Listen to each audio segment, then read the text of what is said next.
बुजुर्ग थे, ये नहर किनारे वुजू कर रहे थे। तो कई दिनों के फाके थे। क्या देखा कि पानी की सतह पर बहता हुआ एक खुशनमा सेब आया। तो इश्तिहा गालिब हुई, उसको पकड़ा और खा लिया। जब खा चुके तो फिर ख्याल आया ये तो मेरा था ही नहीं, ये तो माले लुकता था, तो मैंने इसको खा लिया। अब इसका मालिक कैसे मिले? जिस समत से पानी आ रहा था उस समत सफर शुरू कर दिया। कई दिनों की मुसाफत के बाद देखा कि एक बाग है जिसकी शाखें उस पानी की तरफ लटक रही हैं। समझ गए कि यहीं से गिरा होगा और मैंने खा लिया। खैर बाग में पहुंचे, मालिक से मिले, कहा कि यूं मैंने एक सेब खा लिया है और मेरा गालिब गुमान यह है कि इस बाग का वो सेब था, तो मैं माफ़ी मांगने आया हूँ, या फिर बताएं कि उसका हर्जाना क्या होगा। जब मालिके बाग ने ये बात सुनी, वो भी साहिब नज़र थे, समझ गए ये तो कोई दुर्र यगाना है, ये तो कोई गौहर यकता है।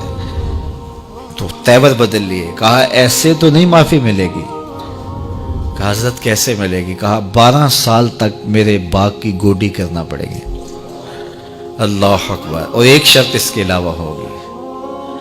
कहा ठीक है, मेरी गलती तो माफ़ हो जाएगी ना। 12 साल तक बाग की गोडी करते रहे। एक दिन फरमाने लगे वो साहिबे बाग जो थे कि सेब तोड़ के लाओ, मेहमान आए हैं। तो वो सेब तोड़ के लाए तो वो कच्चे ही थे। तो कहा तुम 12 साल हो गए हो सेबों के बाग में रहते हुए, तुम्हें पता नहीं कि कच्चे सेब और पक्के सेब कैसे होते हैं? कहा हजरत मुझसे कसम ले लीजिए 12 साल में एक दफा भी नजर उठा के सेबों की जानब नहीं देखा। एक सेब खाया था, मैं तो उसकी सजा भुगत रहा हूं, मैं तो गोडी करता हूं, ऊपर कभी नजर भी मैंने नहीं उठाई। सीने से लगा लिया। कहा एक शर्त तुम्हारी पूरी हो गई, अब दूसरी शर्त है कि मेरी एक बेटी है जो आंखों से नाबीना है, कानों से बहरी है, बोल सकती नहीं, और वो अपाहज भी है, चल भी नहीं सकती। उससे तुम्हारा निकाह करना चाहूँ, अगर तुम्हें कबूल है तो माफ़ी हो जाएगी। कहा ठीक है जी कबूल है, मेरा गुनाह माफ़ हो जाए, मैं ज़िंदगी काट लूँगा, कोई बात नहीं है। खैर निकाह हो गया। कहा कि ये कमरा है, यहाँ आपकी ज़ौजा आपकी मुंतज़िर है। जब वहाँ गए तो एक खूबरू दोशीज़ा मुंतज़िर थी। तो फ़ौरन पलटे कि मैं गलती से किसी और कमरे में आ गया हूँ। पलटते हुए दरवाजे की चौगाट से सर फट गया, खून बहने लगा।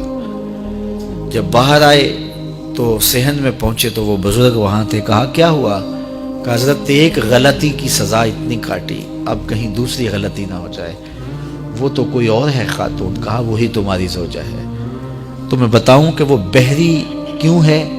आज तक उसने गैर महरम की आवाज़ नहीं सुनी। तो मैं बताऊं कि वो बोल क्यों नहीं सकती? आज तक उसने गैर महरम से कलाम नहीं किया। अंधी इस तरह है, आज तक उसने गैर महरम को नहीं देखा।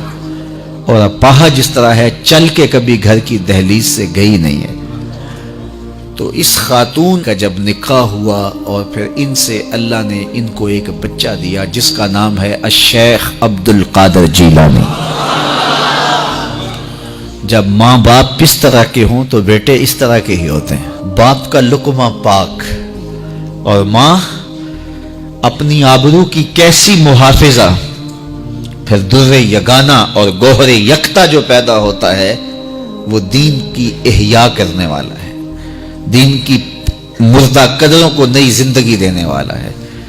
हजरत मुल्ला अली कारी लिखते हैं कि हुजूर गौसे आजम जब मजलिस वाज करने बैठते तो 70 हज़ार का इज्तिमा आपके मजमे में होता, और अमूमी तौर पे अल्लाह की रहमतों के हवाले से बात करते।